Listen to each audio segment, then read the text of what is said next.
Olá, amigos da TV Justiça. O Direito Sem Fronteiras começa hoje uma série com 2 programas em que o tema é Cuba. Neste primeiro programa, nossos temas são a história da ilha, as guerras por independência, as ideologias e a relação, ora próxima, ora conturbada, com Espanha, Estados Unidos e a ex-União Soviética. Já no próximo programa, o assunto é o embargo à ilha caribenha. Isso porque, recentemente, a Organização das Nações Unidas voltou a discutir o bloqueio que dura mais de 50 anos. Os nossos convidados de hoje são o professor de História da América, Carlos Eduardo Vidigal, mestre em História e doutor em Relações Internacionais, e o professor de Direitos Humanos e Filosofia do Direito, Pietro Delova, mestre em Direito e doutorando em Sociologia do Direito. Antes, eu os convido, você que está em casa e aos nossos amigos que estão aqui nos estúdios da TV Justiça, a acompanhar uma reportagem com um pouco da história do país.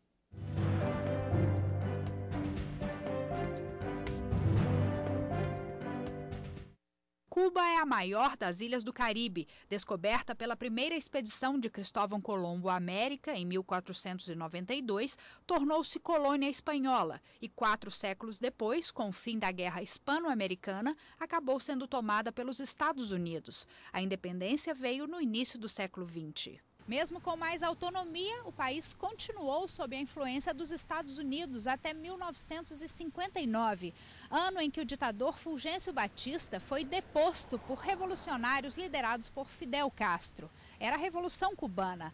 A relação cada vez mais abalada com os vizinhos americanos levou a uma estreita aliança da ilha com a extinta União Soviética, em pleno contexto da Guerra Fria. O governo socialista implantou em Cuba reformas de peso nos sistemas de educação e saúde. A reforma agrária foi feita, bancos e empresas foram nacionalizados e grandes propriedades acabaram expropriadas. No cenário internacional, o novo regime político causou uma crise no sistema interamericano, que acabou com a suspensão de Cuba da OEA em 1962 e com a imposição dos embargos econômicos e comerciais ao país. Fidel Castro esteve à frente do governo até 2006. Por problemas de saúde, delegou poderes ao irmão mais novo, Raul Castro, que governa oficialmente desde 2008.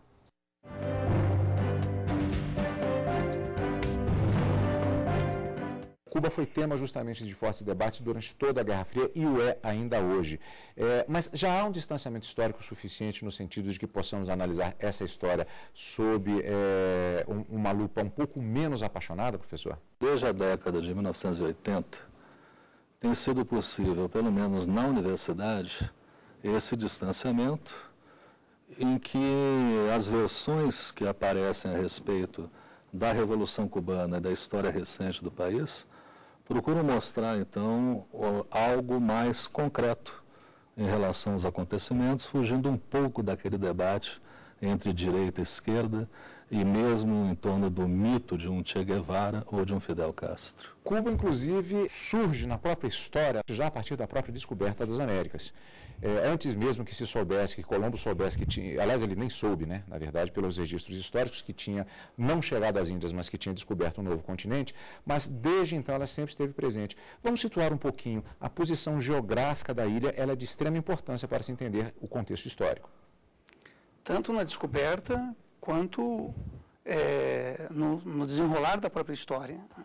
Ela está numa posição estratégica, na medida em que se chega à ilha, Colombo já a toma para a Espanha, quer dizer, já é da Espanha, tem, digamos, essa primeira posse espanhola, e a sua posição estratégica, naquele contexto geográfico que ali está, é tanto para a América do Sul, a América Central, quanto para a América do Norte. Professor Carlos Eduardo, o país ele tem algo que é relativamente pouco citado, mas que também acaba gerando uma certa agenda, de certa forma, na sua história posterior, que é a Guerra Hispano-Americana do século XIX e que, na verdade, acaba incidindo diretamente sobre Cuba. O senhor poderia nos contar um pouquinho dessa história para os nossos telespectadores? Muitos talvez apenas tenham ouvido falar a respeito desse episódio, que é extremamente importante.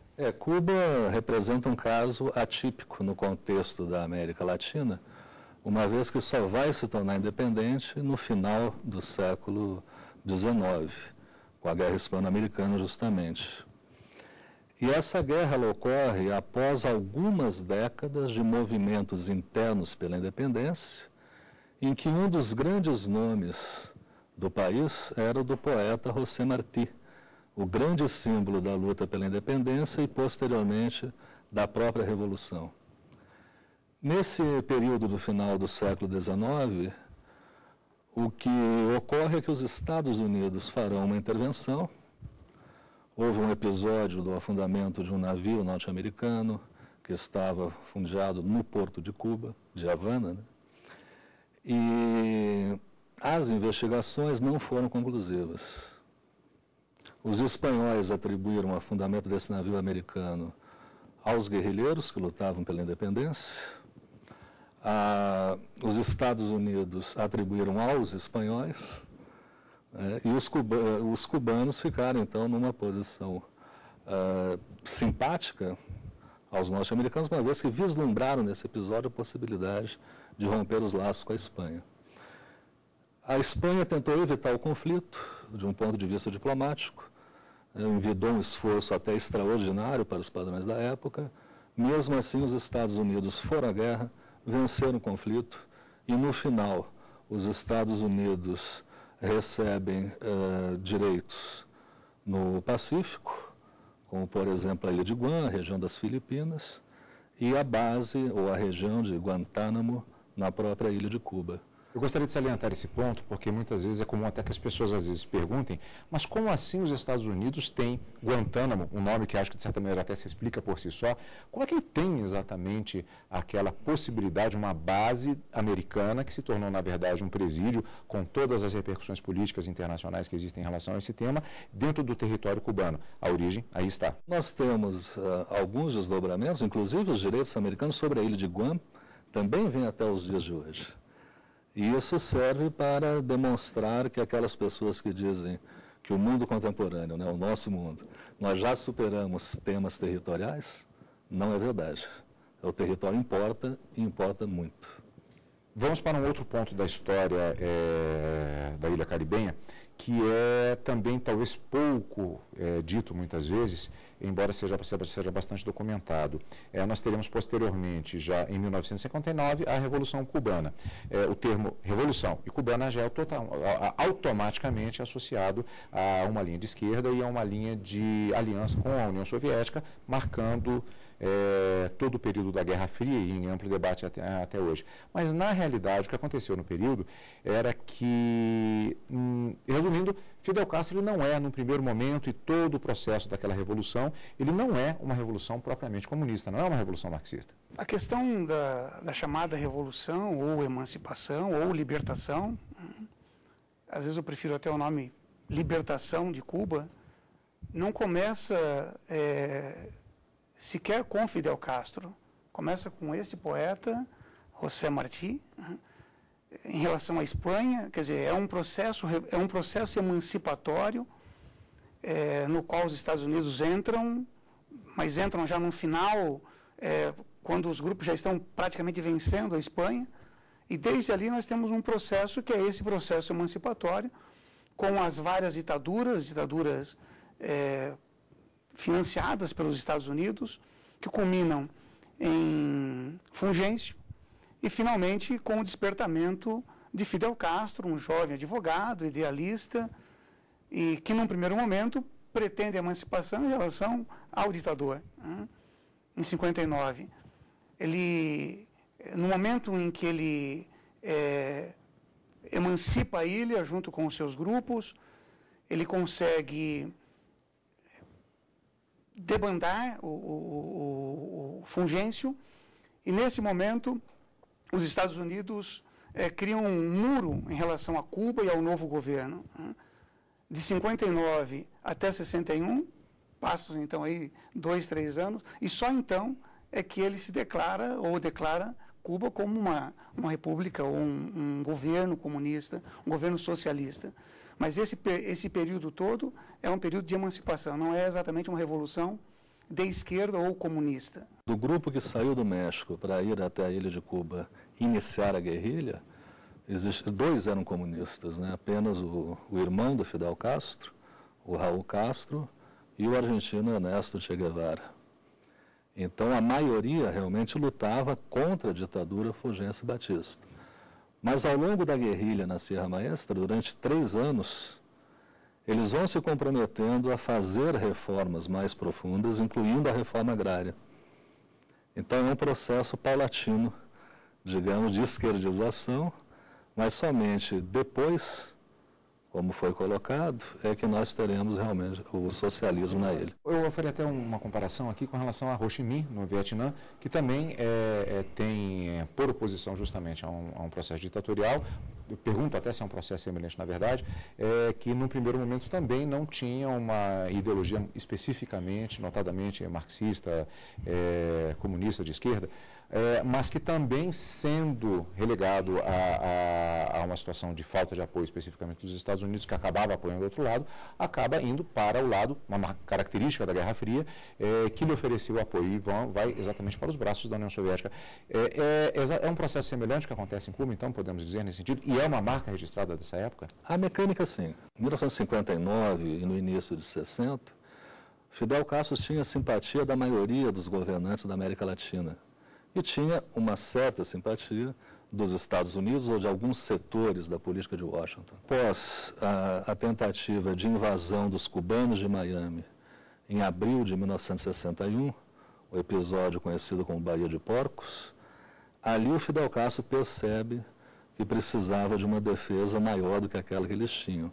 Nesse processo, já no início de 62, Cuba será expulsa do sistema interamericano, da OEA, e em outubro desse mesmo ano, 62, vem a crise dos mísseis.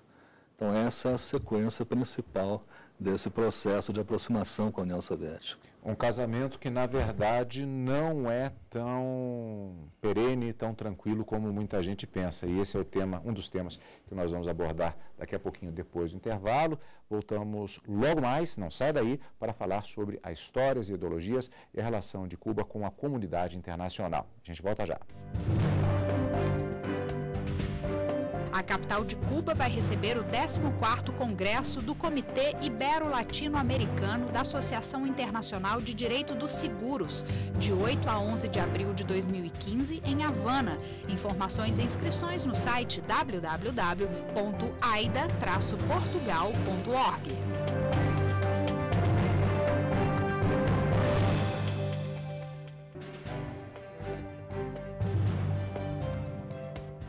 O Direito Sem Fronteiras está de volta para continuar a nossa discussão a respeito das histórias, ideologias e relação de Cuba com a comunidade internacional. Lembrando que é uma série de 2 programas a respeito da Ilha Caribenha.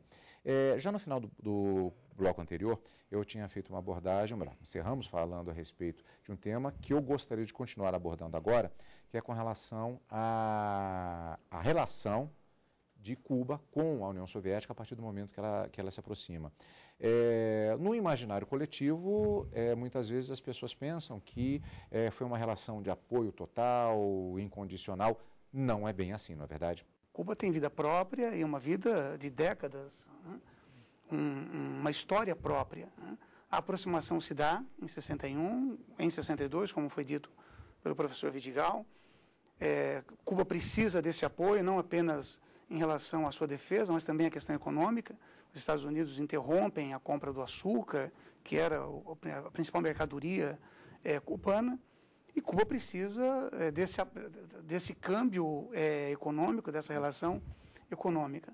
Mas não é uma relação de casamento perfeito, é uma relação com uma certa equidistância, e logo na retirada dos mísseis, isso fica muito evidente, porque há um certo estremecimento entre Cuba e a União Soviética de então. Aliás, recentemente houve a divulgação de documentos por conta de pesquisadores que localizaram essa documentação e que retrata justamente as relações diplomáticas que existiam nessa época com uma pressão diplomática de representantes soviéticos contra o próprio Fidel Castro, num jogo de xadrez diplomático que parece um pouco distante daquela realidade que poderia se pensar quando se analisava a história no momento que ela acontecia. Tanto Fidel quanto Che Guevara foram objeto de preocupação por parte de Moscou.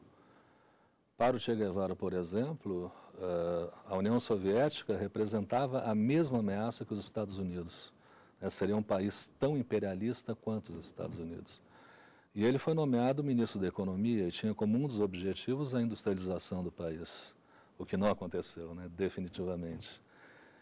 Nesse sentido, então, ele puxa, digamos, o Fidel Castro para essa visão algo crítica, enquanto o Raul Castro era bastante simpático a uma aproximação mais estreita com Moscou. Nesse sentido, um grande debate que existe, até hoje, eu não sei quantos anos isso ainda vai durar, no sentido de se ter uma conclusão talvez afastada do ponto de vista com distanciamento histórico, sempre há o apontamento de que a situação criada criou avanços e para outros rendeu apenas atrasos. É possível se falar, insisto, na questão do distanciamento histórico, qual é a realidade? É possível se falar de uma realidade dessa análise? Considerando a informação histórica do que Cuba era antes de 59 e do que Cuba se tornou posterior de 59, é possível já destacar um aspecto muito positivo, né?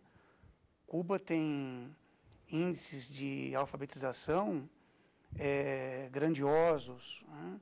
Não se encontram analfabetos em Cuba. Esse foi um dos planos. Então, comparado o que era Cuba antes de 59 e depois de 59, há que se reconhecer que houve um desenvolvimento, há um caráter nacional cubano, há um desenvolvimento educacional. Cuba desponta realmente em algumas frentes, como na área da medicina. Esteve esses meses atrás na África, com vários médicos atuando de forma efetiva. Então, eu destaco esses pontos positivos, embora haja também alguns pontos negativos, até pelo tempo de governo de Fidel Castro, mas, comparado que era Cuba, pensando em 1902 até os dias de hoje, cortando o século em duas metades, eu vejo uma Cuba sombria antes de 59 e uma outra Cuba após 59. O professor trabalha também na área de direitos humanos, eu não posso fugir da pergunta. Em relação especificamente a esse ponto, isso é algo que tem essa proporção que muitas vezes é colocada, ou tem uma minimização que também muitas vezes é colocada quando se tenta rebater esse argumento? Como o senhor encararia essa questão? Eu vejo que Cuba, assim como o Brasil, assim como os Estados Unidos, violam os direitos humanos cotidianamente. Então, eu acredito sim que haja violação, porque Cuba é um Estado, né?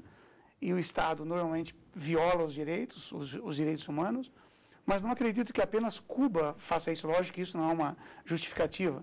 Apenas estamos colocando Cuba no mesmo cenário que outros tantos países e devemos lutar contra esta violação constante dos direitos humanos, seja de Cuba, dos Estados Unidos, do Brasil. Eu gostaria de voltar um pouquinho atrás, quando se trata das questões dos avanços que Cuba conhece após a Revolução, estou de pleno acordo. Só que na área produtiva, propriamente dita, o país não conseguiu diversificar a produção. Plantava cana-de-açúcar na época colonial, plantou cana-de-açúcar na época em que era tutelado pelos Estados Unidos, continuou plantando cana-de-açúcar sob influência da União Soviética. Aquilo que era para ser 3, 4 anos de uma produção maior de açúcar para compensar as mazelas que Cuba vivia naquele momento, se transformaram em 3 décadas de produção de açúcar. Então, o país não conseguiu se modernizar nesse sentido, e isso é visível na construção civil, e principalmente na área automobilística, que sequer a importação fluiu regularmente para a ilha. E passando então para a questão dos direitos humanos, Cuba realmente tem um déficit muito grande em termos de liberdade de expressão, dos direitos individuais, mas os direitos, como chamamos coletivos, eles acabam compensando em grande medida, alimentados pelo mito da revolução. Mas é um país pobre. Qual seria hoje uma boa definição em relação a Cuba no cenário internacional? Como é que poderíamos definir o que é Cuba hoje em dia? Olha, Cuba ainda é um mito. Tem pouca importância, na verdade, na política internacional, tem pouca importância econômica, mas é um problema para os Estados Unidos. A quantidade de jovens hoje que se fascinam pela história de Cuba é muitíssimo menor do que era há algumas décadas atrás. Mas essa questão da situação de Cuba hoje, ela sempre leva ao debate da possibilidade do país retornar ao Estado democrático de direito.